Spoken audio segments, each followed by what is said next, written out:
So hello and welcome to the video. Now I've been doing this YouTube lark for 5 years now. I've made close to 300 videos which have gained 3.5 million views. In the last 12 months someone's seen my mush on a thumbnail, thought that looks interesting and has clicked on it once every 25 seconds. This is the second video of a short series I've made to celebrate that milestone. The first, which is here, talked about some of the things I've learned, and this one is going to be a bit more hands-on as I'll show you what I use to make videos and how I make them. And I'll share a few other behind-the-scenes insights into how I ply my trade as a full-time YouTuber. If you watch my videos, I hope it will be interesting to see how I do it, and if you're thinking about making videos, I hope some of my real-world experience will help you out. So if that sounds good, stick around. Hi, I'm Matt and this is Matt's Planet. I aim to entertain, educate and inspire with my travel adventures from planning to execution. I'll show you how you can travel in style for a lot less than you'd think. So subscribe so you can come with me. So first up, 2 follow-ups from that first video. I received this brilliant comment, J Flies, great comment, but you have really annoyed me with it. But I didn't reply to it. It was difficult, but I resisted. But I couldn't leave it in my inbox unanswered. So someone else replied to the original comment and I was able to reply to the reply and the whole thing dropped out of my inbox. Thanks, mate. Don't do it again. And I was asked to tell some stories from my trips, such as the time the Glasgow Constabulary took issue with me wearing a camera. I'm planning a Christmas time video reflecting on the trips I've made since I started this, which I think will be a good avenue for sharing those sorts of stories.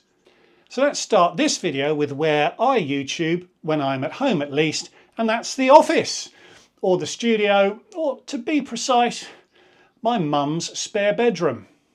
I'll stress that some of the decorating decisions were not mine. That carpet used to be in our living room downstairs. That's how my parents rolled in the 80s, and somehow it ended up here. I put some IKEA rugs from my place in London on top to make the room a bit less psychedelic, and it had the unexpected effect of making the room really good acoustically. I think those curtains help too. I'd love to change them, but I don't want to mess up the quality of the room's sound. Now I have moderate to severe hearing loss, so my audio skills are nothing to crow about, but I record all of my voiceovers in this room as they seem to come out really clear. So I think I got lucky with how this room is laid out. So in front of me is my lighting system from SD, ESDDI. The first 2 or 3 videos I recorded had no lighting and were pretty terrible. So very early on I invested in these lights and they do the trick. They come with diffuser umbrellas, but I don't use them, mostly as I thought they soften the light a little too much, and they're quite bulky too, so didn't really fit. The bigger problem I have is that there's a very strong light coming into the window. This light is intended to fill in the shadowy side of my face, but when it's really bright outside, the lighting balance is still a bit off. The room faces northwest, so I try to film in the mornings before the sun comes over, and I prefer to film in winter when there's less ambient light coming in from outside. It's a lot cooler in the winter as well when you're under these lights.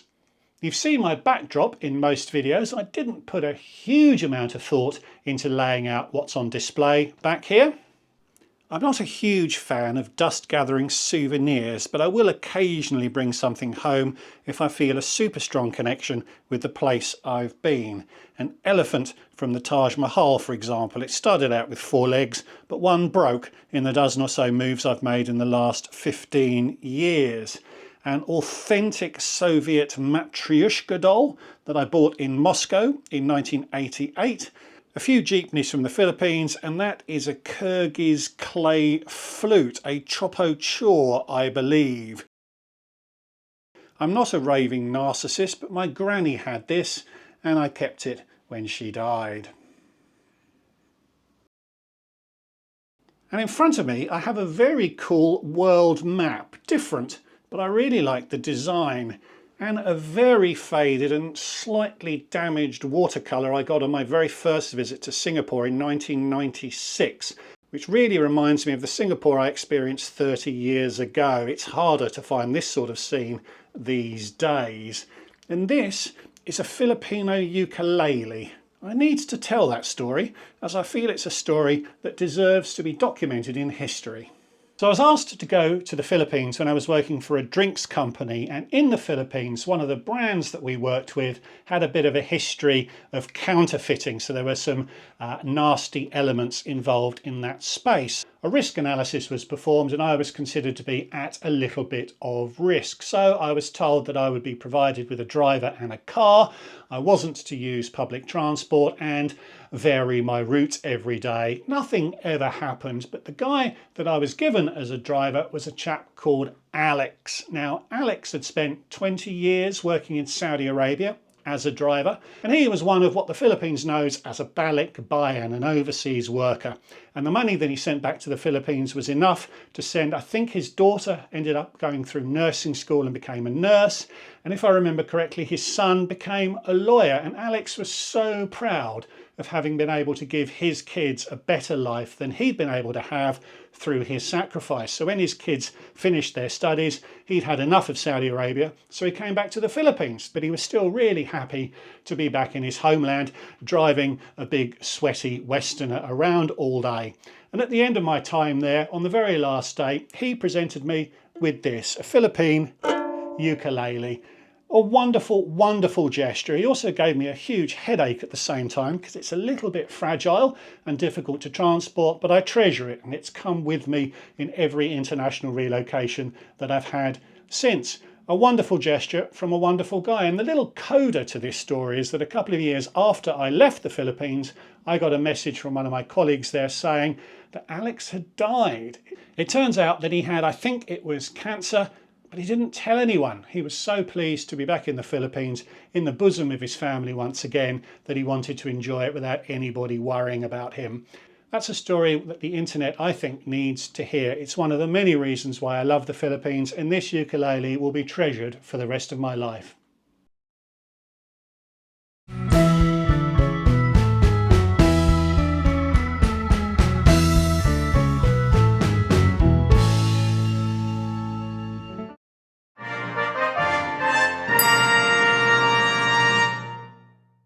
So I have two setups for filming. This is what I used for the first 4 3/4 years of my career.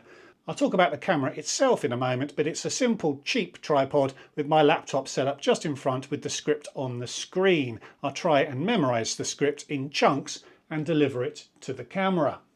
If I fluffed a line, I got really good at holding my head still, using my eyes to refresh my memory on what I wanted to say. Then I'd carry on such that when I edited it, the break was not that noticeable. Something like this. Holding my head still, then I'd carry on such that when I edited it, the break was not that noticeable. I got pretty good at recording this way, but I had to be very cautious of ad-libbing away from the script. I plan things quite precisely, as you need to if you're making educational content. You can lose some of the meaning you've worked so hard to build into your script if you allow yourself to drift off with ad-libs. Plus, recording that way took some time. With the fluffs and reading ahead to prepare to record the next sequence, I used to take 2, maybe 2.5 minutes to record each minute of final content. So a 20-minute video would take 45 to 50 minutes to record. Not too much of a time eater, but it was then also harder to edit the footage down to the usable length. So a couple of months ago, I invested in a teleprompter, a newer Basics X12B teleprompter to be precise. And that investment cost me £110 including VAT, and I'll come back to VAT a little bit later on. And I immediately learned that my old tripod wasn't strong enough to support it, so I had to then spend 48 quid on a new, sturdier tripod that would. Hey, these things are always helpful. Now, I have an affiliate relationship with Amazon that I never mention, but I really should, and I've created a wish list on there of all of the bits of equipment I'm going to talk about, and I'll include a link to that in the description below. And it's brilliant. You pop an app on a tablet or on your phone. I use a tablet as it's bigger, and you pop your camera onto this mounting. The housing then stops light getting into the lens. and the mirror then reflects the script back to you, and you can read it whilst looking into the lens. And I found from using it a few times now that if I sit far away, then you guys can't see my eyes moving when I'm reading the script. And the kit I bought includes this Bluetooth remote, which you use to speed up or slow down the scroll, which is why you don't now see me waving both my hands around, as the other one is holding the remote out of shot. The problem I have is that I can't see the screen of my camera from in front of the prompter, so it takes a bit of time to get the framing right. Although I sit quite a long way back and usually zoom in on the footage I take to frame myself perfectly, such that it's not essential to get the framing perfect before I start recording. And recording this way has been brilliant. I can now record a 20-minute video in about 25 minutes instead of perhaps 50. And editing the raw footage into shape is now much quicker. Indeed, I now end up recording such lengthy sequences that I find I need to add cuts to break it up a bit. If I didn't, 3 or 4 straight minutes of me whittering on is actually quite hard to watch. So that's the office. I don't actually spend that much time in here other than to record actually. That chair has a broken leg, so it's a little hazardous to actually sit on. So let's move on to the equipment itself. I travel with 3 cameras. My emergency backup is my phone, a Google Pixel 8. I invest in Apple shares these days rather than in their products, as they think they are wildly overpriced, although I hear nothing but good things about the cameras you get on iPhones these days. But this one does the job if I need it to, which I rarely do, except when I went up Table Mountain in Cape Town and completely forgot to take any of my proper cameras with me. My phone came to the rescue, and I don't think anyone noticed. Now, most of my footage is captured on a DJI Osmo Action 4. It's really good. I've never owned a GoPro, but most people think that DJI makes better action cameras these days. I started with the first generation of the Osmo Action, which I chose because back then it was quite a lot cheaper than a GoPro and delivered perhaps 90% of the performance.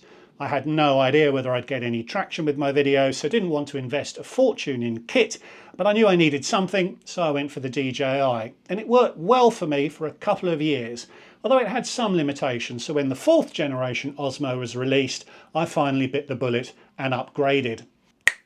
I like it because it's really discreet. I have a clip for it, actually a GoPro clip, as most accessories seem to work with most action cams, and I clip it onto the strap of my backpack for my walking shots. It's black on black, so it doesn't stand out, and you can always tell if people notice it by their eye line, and most people don't. And I can quickly and quite seamlessly detach it to continue a shot if I need to. It records in full 4K, and there's 2 upgrades to this version that I love. It has horizon stabilization, which is just outstanding. The earlier version didn't, and as I roll a bit when I walk, so the shot rolled with me. It was a little disconcerting to watch. This one effortlessly removes that roll. Plus, this new version makes a proxy copy of all clips when it's recording. As I record everything in full 4K, the files I create are massive, and most computers struggle to handle them when you're editing. So I used to have to make smaller proxy copies of all of my files for editing, and that would take my laptop 6 or perhaps 8 hours to create. You then edit those smaller, more manageable files. Then when you finish editing and render the video out of your editing suite, the edits you've made are applied to the original massive files rather than the smaller proxy one. This version 4 camera makes a proxy file at the same time that the main file is created, which saves me hours of processing time. Kind of. I'll come back to the computer I now use in a moment. There is now a 5th generation Osmo Action, which is better still, but I think I'll be happy with this one for a year or 2 yet. The one drawback of the DJI, actually of both versions, is that it doesn't have a brilliant autofocus. It's so small there's no way to manually focus it. When I was recording here with the old DJI cam, it would focus midway between me and the bookcase behind me, which used to annoy me as I'd be ever so slightly out of focus, and I could never get a sharp recording of menus on planes. Brilliant as this camera is, it struggled to capture the sort of detailed, sharp images I needed here and on the road. So a couple of years ago, I invested in camera 3, a Sony ZV-1 or ZV-1, as the Americans seem to insist on calling it, which means this sequence is being recorded on the Osmo Action, and we'll be able to see if that focal point problem is still there. Now the Sony has a brilliant autofocus and is a lot better in low light than the Osmo. And it also makes proxy films when recording. So I use this camera for all of the recordings that I make here, except this little sequence of course, and I use it to film menus and food in close-up when I'm on the road. It's a lot less discreet to use this when travelling, and its image stabilisation is nowhere near as good as the Osmo, but I get much better quality close-up footage using this. This is actually a really feature-packed camera, and I could probably make more use of it than I do, but the Osmo is just so easy to whip out and use that tends to be my go-to when I'm on the road. Next is audio, and as I mentioned, my hearing isn't exactly my superpower, but both cameras capture audio, and for most shots I use whatever audio the camera caught. Now when I'm on the road, I always film an intro to camera and I'll occasionally film an outro, but you may have noticed that I only very rarely talk into the camera as part of my reviews, and there's two reasons for this. Firstly, it's really difficult to capture good audio on a plane. The background noise is so powerful. That's why Noel holds his mic ridiculously close to his mouth to minimise the background noise he captures, but also to minimise the annoyance his talking creates for his neighbours on the plane. But I don't record in flight mainly because I usually don't know what I want to say at the time. I prefer to enjoy the experience, reflect on it, then script my thoughts later so I can be precise and analytical about reporting the experience. I then record my commentary as a voiceover, which I always record here. Now it is much more time consuming to make videos that way, much more time consuming. If I'd got everything recorded during the flight itself, you just need to cut the material together and you're done pretty quickly. But it'll take me a day or two to write and finesse the script, and an extra day or so to line up the footage with the commentary I've then created. It gives me much more flexibility to create a good video, and I think my videos are better for doing it this way, but I'm never sure if people appreciate how much more work goes into my style of video versus one where the audio is substantially recorded to camera on the road. So I bought a simple lapel microphone, and after some experimentation I found that my phone was actually the best recording device I owned. So I plugged the mic into my phone and recorded into that. But about a year back now I decided to upgrade my audio, so I bought the DJI Mic 2, this little chappy here. It's got its muffler hat on today because I do have the window open because it is baking hot in here. And it's really good. It connects wirelessly to my DJI camera, so I record my intros into the camera and capture the audio at the same time. But it also acts as a standalone recorder, so this audio here is being captured onto this device itself, and I sync the audio and the video together in the edit. Annoyingly, you can't connect this mic to my Sony ZV-1, but it only takes me a few seconds to line up the audio, so it's not a big deal. And that is my audio setup. The next most important bit of kit is the laptop. For the first few years I used the laptop I'd bought for my personal use and to support my work as an accountant. But it was very underpowered, and processes like creating proxy media and rendering the videos at the end of the editing process would take ages. So I worked out that whatever made a laptop good for gaming would also make a laptop good for editing, as they both need extreme graphics capabilities. So I waited patiently for the Black Friday sales to come round, and last November found HP selling a very high-powered Victus gaming computer for less than £600, excluding VAT. I promise I will come back to VAT. And it's brilliant. I can render out a 20-minute video in about 2 minutes when it used to take over an hour on the old laptop. I didn't keep a screenshot of the details of all of the machine's guts, but you need processing power and it has lots of it. It has an Intel i7 chip with an Nvidia 4050 graphics card. It makes it heavy for a laptop, and the power bank is ridiculously big, so it is a bit of a chore to lug it around with you on the road, but I'm very happy with it.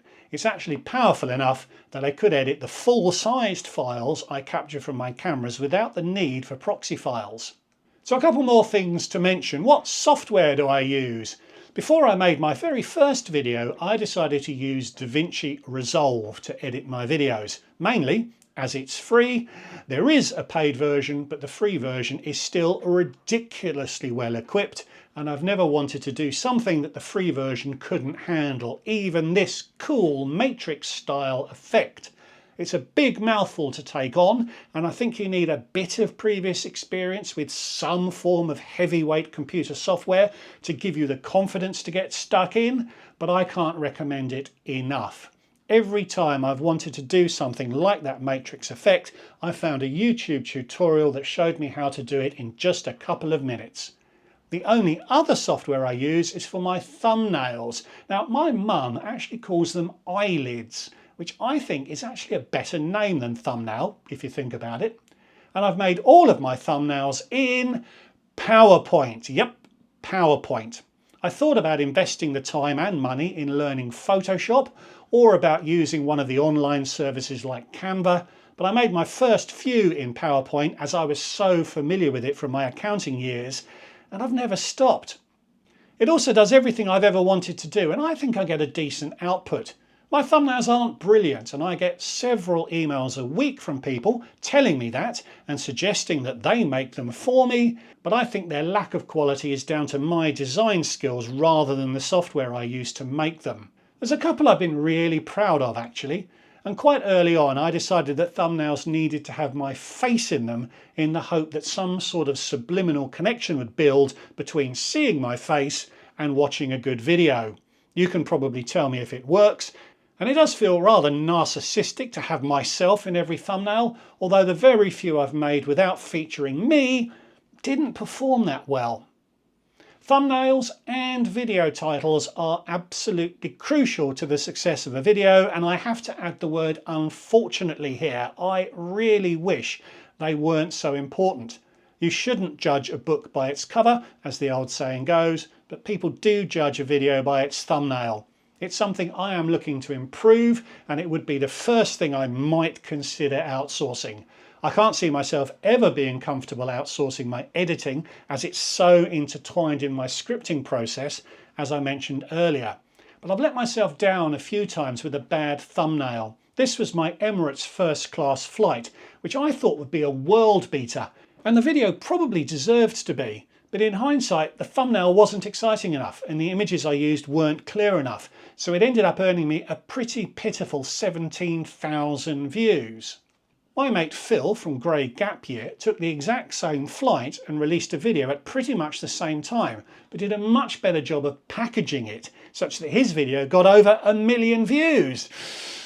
I'm really happy for him. My best performing video is my Aer Lingus video, which has gained 77,000 views, which is a great number, but I've not yet had a video that really pops off. Finally, and I've left this for last as it's probably only going to be interesting to the sort of person still watching this video 20 odd minutes in, is how I actually operate as a YouTuber.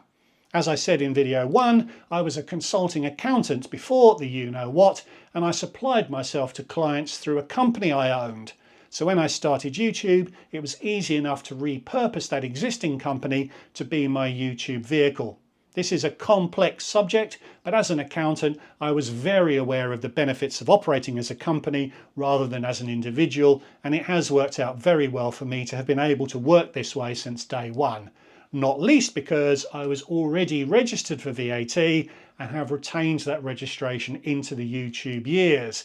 So I can reclaim the VAT on purchases, which means that laptop cost me under £600 rather than over £700. And to be super technical, Google, Patreon and all other companies from whom my income is earned all handle the VAT upstream for me. So VAT is paid on the advertising that appears in my ads, but I never see it, don't have to handle it and don't have to account for it. You have to get to a certain scale to be able to register for VAT, but it's really handy if you are able to do so, particularly if you spend your money in the UK. You don't have to have any scale to incorporate a company to operate though, although there are costs of doing so.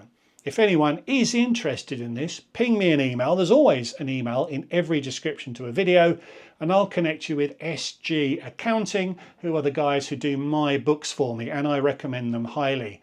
And they do my corporate and personal tax returns as part of that package. So there you go, another quick and easy 10-minute ramble about how I YouTube, ha ha. If you're still watching, you're probably interested in this sort of thing, and I hope it was helpful. Like, comment and subscribe, and there's a Patreon account linked below. Thanks so much for the support over the last 5 years, and here's to 5 more. Cheers.